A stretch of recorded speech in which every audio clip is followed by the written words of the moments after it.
diluição das diferenças pretendidas por Deus? O que dizer então sobre o casamento interracial? Será que ele contradiz a diversidade que Deus deseja? Há quem fale do casamento interracial como uma diluição das diferenças pretendidas por Deus. Outros se referem aos filhos gerados por meio do casamento interracial como mestiços ou uma raça mestiça. Não consigo crer que a mistura de características raciais nos filhos de casamentos interraciais seja uma diluição da diversidade pretendida por Deus. As raças jamais foram algo puro ou bem definido.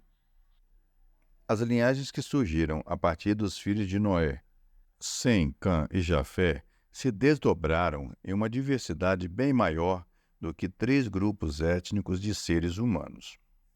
Não há motivo para pensarmos que a diversificação acabou. Apenas um exemplo disso. Após o dilúvio, os 3 filhos de Noé tornaram-se os pais da raça humana. Mas veja o que aconteceu a esses mananciais raciais.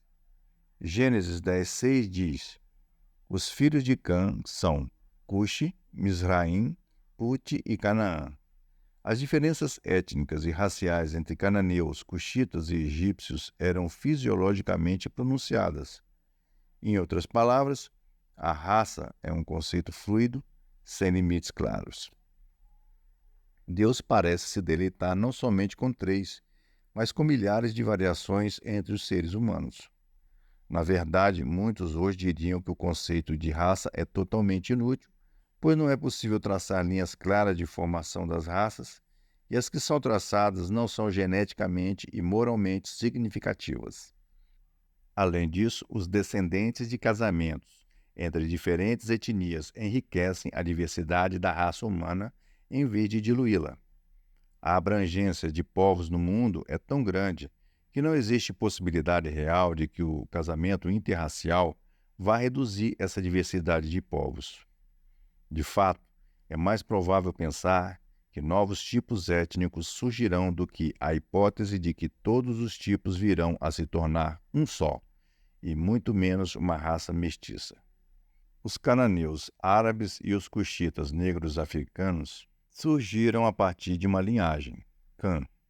Em que altura o casamento interracial dentro dessa linhagem se tornou destrutivo à diversidade ordenada por Deus? Parece que foi a vontade de Deus que essas chamadas 3 raças se diversificassem cada vez mais, em vez de serem preservadas como raças puras. Após o dilúvio, Deus colocou em ação um processo de crescente diversificação das etnias. Veja Gênesis 10:5. Ele não está preocupado em limitar a diversidade a alguns poucos povos. Segundo esse texto, ele planejou a multiplicação de um número crescente de povos. 2. A Bíblia proíbe o casamento entre crente e não crente, mas não o casamento entre pessoas de raças diferentes. Um dos casamentos mais celebrados na Bíblia, que deu origem à linhagem do rei Davi e, por fim, à de Jesus, foi entre um judeu e uma moabita, o casamento de Boaz e Ruth, Ruth 4, 21 e 22. Ruth era moabita, Ruth 1:4. Os moabitas não eram somente estrangeiros em termos étnicos e religiosos. Eles eram fruto de um incesto. Assim, as 2 filhas de Ló engravidaram do próprio pai. A primogênita deu à luz um filho, a quem chamou Moabe. Este é o pai dos moabitas de hoje. Gênesis 19, 36 e 37. Porém, a despeito dessas graves ramificações, Ruth amava o Deus verdadeiro e foi colocada sob as asas de sua aliança com Israel. Ruth 2:12. Essa fé, esse casamento, os descendentes que dele vieram foram tão notáveis que o Evangelho de Mateus incluiu Ruth entre as 4 mulheres mencionadas na genealogia de Jesus. Mateus 1:5. O que o livro de Ruth ilustra é que não havia absolutamente nenhuma regra na palavra de Deus que proibisse o casamento entre pessoas de raças ou linhagens étnicas diferentes. O que a Bíblia, na verdade, proíbe é o casamento entre um crente e um não crente. O apóstolo Paulo diz em 1 Coríntios 7,39: A mulher está ligada ao marido enquanto ele vive, mas se o marido morrer, ela ficará livre para se casar com quem quiser, contanto que seja no Senhor. Com quem quiser, contanto que seja no Senhor. O homem com quem ela se casar deve ser alguém que seja do Senhor. Ele deve ser um crente em Jesus Cristo. Esse é o ponto principal dos alertas do Antigo Testamento acerca de casar com pessoas de nações pagãs. A questão não era preservar a pureza da raça. Em Deuteronômio 7, 3 e 4, por exemplo, Moisés disse: não realizarás casamentos com elas, as nações citadas em Deuteronômio 7:1. Não darás tuas filhas a seus filhos, e não tomarás suas filhas para teus filhos, pois elas fariam teus filhos se desviar de mim para cultuar outros deuses. E a ira do Senhor se acenderia contra vós, e depressa vos destruiria. A questão aqui não é a mistura de cores, de costumes ou a identidade do clã. A questão é uma só. Haverá fidelidade comum ao Deus verdadeiro nesse casamento ou as lealdades se dividirão? A proibição na palavra de Deus não é contra o casamento interracial, mas sim contra o casamento entre o verdadeiro Israel, ou seja, a igreja, formada de toda a tribo, povo, língua e nação, e aqueles que não são parte do verdadeiro Israel. Isto é, a Bíblia proíbe o casamento entre aqueles que creem em Cristo, o Messias, e aqueles que não creem. Não vos coloqueis em julgo desigual com os incrédulos. 2 Coríntios 6,14. Isso é exatamente o que deveríamos esperar, já que a grande base de nossa identidade não está em nossas diferenças étnicas, mas em nossa humanidade comum à imagem de Deus e, especialmente, nossa nova humanidade em Cristo. E isso nos leva à terceira observação bíblica. 3. Em Cristo, nossa unidade é profunda e transforma as barreiras das diferenças sociais e raciais em bênçãos. Em Cristo, as diferenças sociais e étnicas deixam de ser obstáculos a uma comunhão profunda, íntima e pessoal, inclusive para o casamento.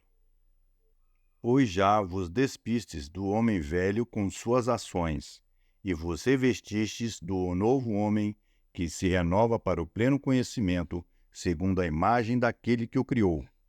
Nesse caso, não há mais grego nem judeu, nem circuncisão nem incircuncisão, bárbaro, cita, escravo ou homem livre, mas sim Cristo, que é tudo em todos. Colossenses 3, 9 a 11. Isso não quer dizer que toda minoria cultural virá a ser engolida pela cultura da maioria em nome da unidade. Deus não elimina todas as diferenças étnicas e culturais em Cristo. Ele as redime, redefine e enriquece na intimidade do seu reino. A imagem final do céu é uma imagem que mostra homens de toda tribo, língua, povo e nação. Apocalipse 5, 9, 7, 9. Deus valoriza as diferenças que refletem de modo mais pleno sua glória no ser humano.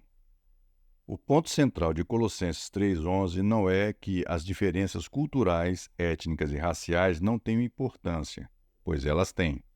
A questão é que elas não são obstáculo para uma comunhão íntima, profunda e pessoal.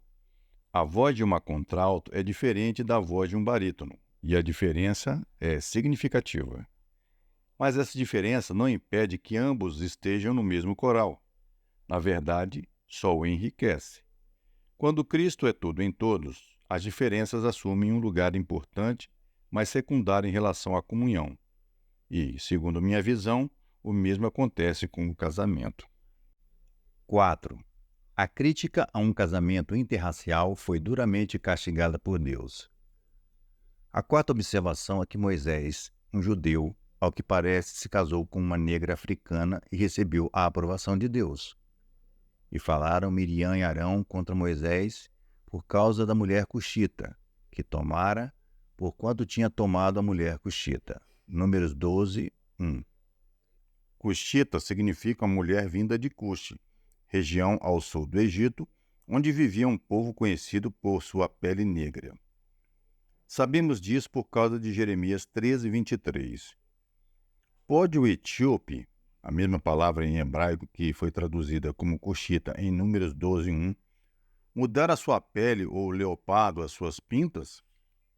Podereis vós fazer o bem, estando treinados para fazer o mal? Chama-se assim a atenção para a diferença da pele do povo cuxita.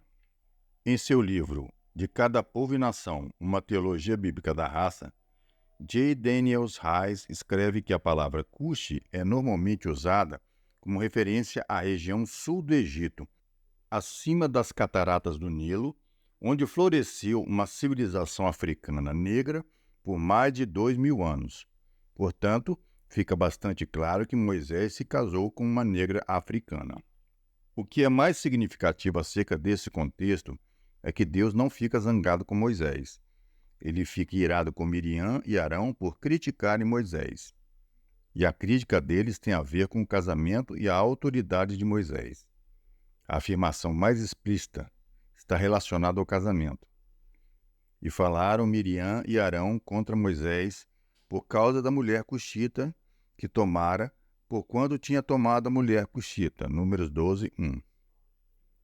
Comentaristas, tipicamente, dizem que as objeções de Miriam e Arão ao casamento de Moisés eram apenas uma cortina de fumaça para a atitude deles em desafiar a autoridade espiritual de Moisés.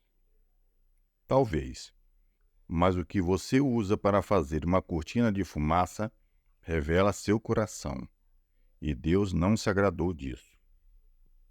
Então você gosta de ser branca, Miriam? O que acontece a seguir é chocante. Deus fica irado.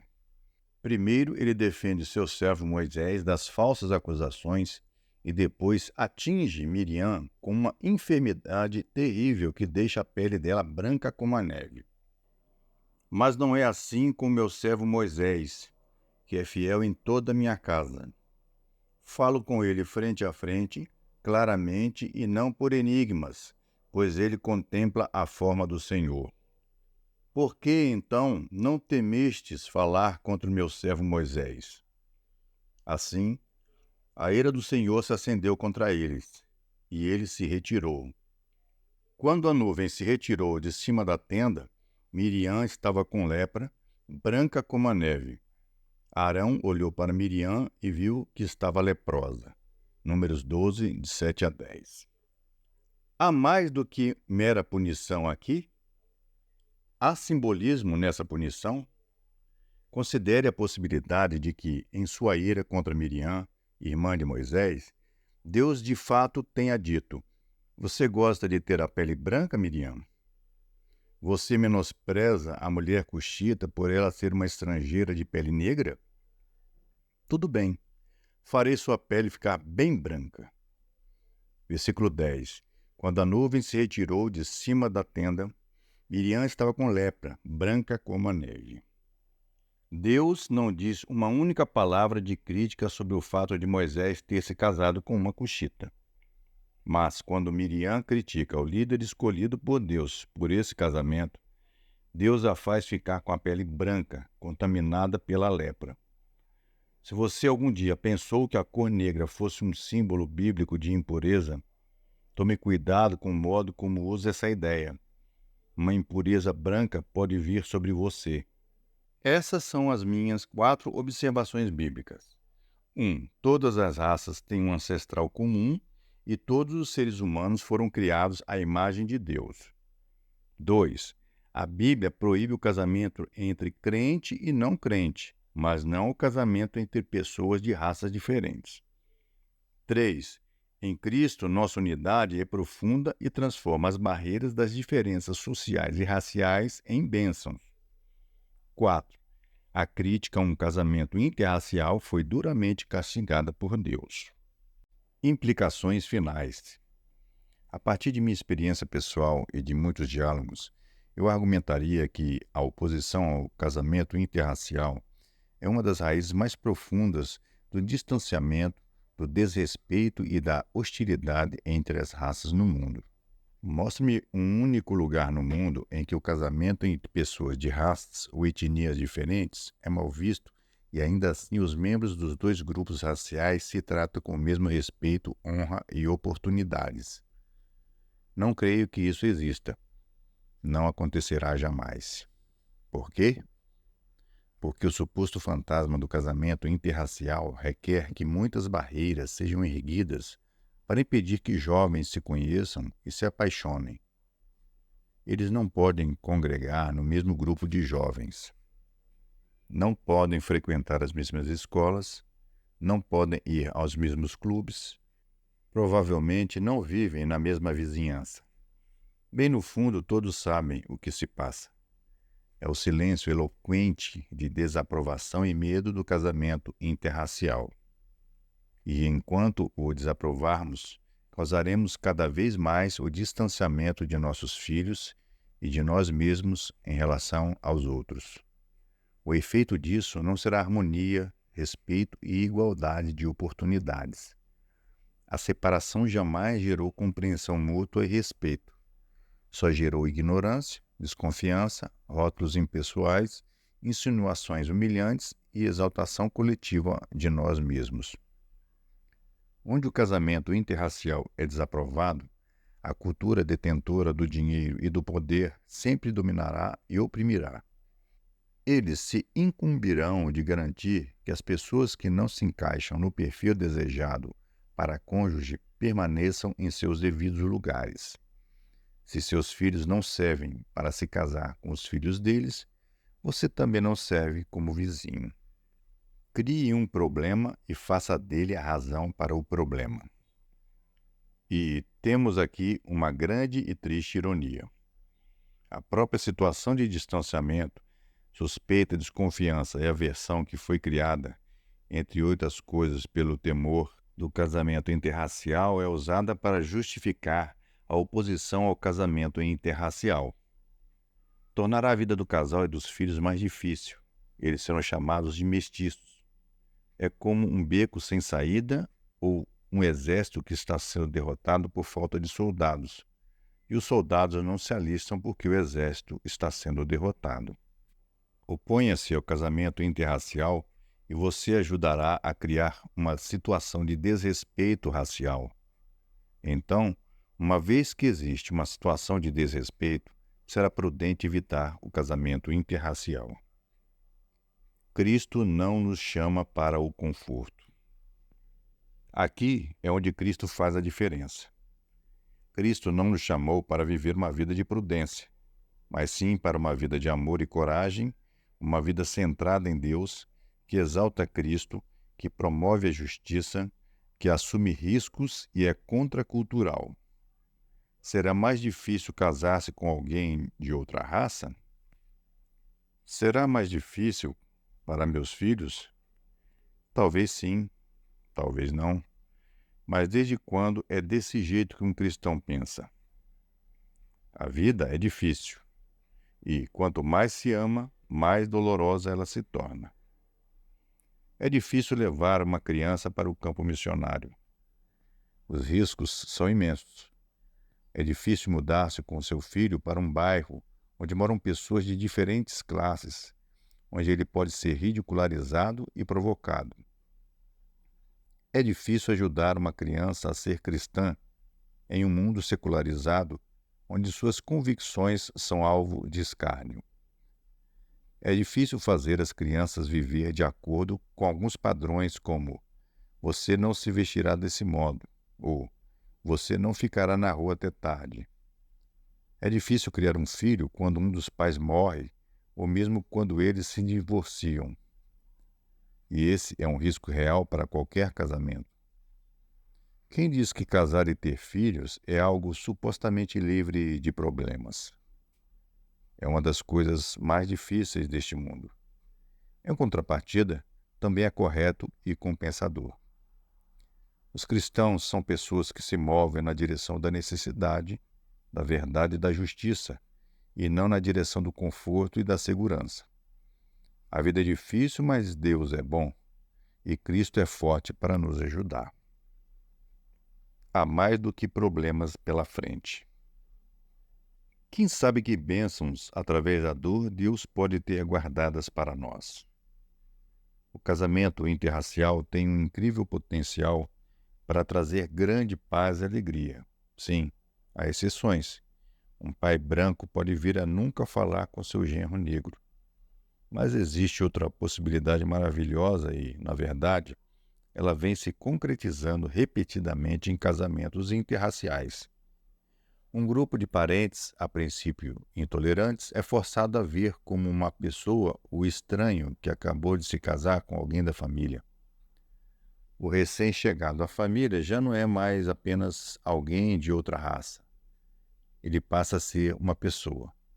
E com o tempo, as hostilidades, as desconfianças e os preconceitos vão morrendo e algo belo nasce. Reconciliação, respeito, harmonia se alastram muito além do casamento, de maneiras que ninguém achava possíveis. Aquele pai, a princípio ressentido com o casamento, hoje vê seus companheiros de trabalho de outras raças com olhos diferentes, aceitando a beleza e o fardo. Concluímos este capítulo retomando um texto central sobre nossa novidade em Cristo, Colossenses 3,11. Nesse caso, na igreja, não há mais grego, nem judeu, nem circuncisão, nem incircuncisão, bárbaro, cita, escravo ou homem livre, mas sim Cristo, que é tudo em todos. Não estamos interessados na diversidade pela diversidade. Não estamos interessados em ser populares ou politicamente corretos. Estamos interessados em nos mover na direção da experiência visível de Colossenses 3,11. Isso significa mover-nos em direção a uma manifestação mais visível de Cristo sendo tudo em nós e de Cristo estando manifestamente em todos. Quando Cristo é tudo em todos e está em todos, as diferenças étnicas deixam de ser obstáculos e tornam-se bênçãos. Mesmo os bárbaros e os mais distantes deles, os citas, fazem parte dessa nova raça, a Igreja. O cabeça dessa raça não é mais Adão, mas sim o último Adão, 1 Coríntios 15:45, Jesus Cristo. O propósito de Deus é que nessa nova raça de seres humanos, todos os grupos étnicos do mundo sejam incluídos, Mateus 24:14. O casamento interracial nessa nova humanidade é uma manifestação e um meio pelo qual Cristo é tudo em todos. Não podemos menosprezar os desafios do casamento interracial e dos filhos de duas raças, assim como da adoção de crianças de outra raça, pois tudo isso está intimamente relacionado. Antes lutaremos para criar igrejas onde essas uniões floresçam. Celebraremos sua beleza e aceitaremos seu fardo. As duas coisas serão boas para nós, para o mundo, para a propagação do Evangelho e para a glória de Deus.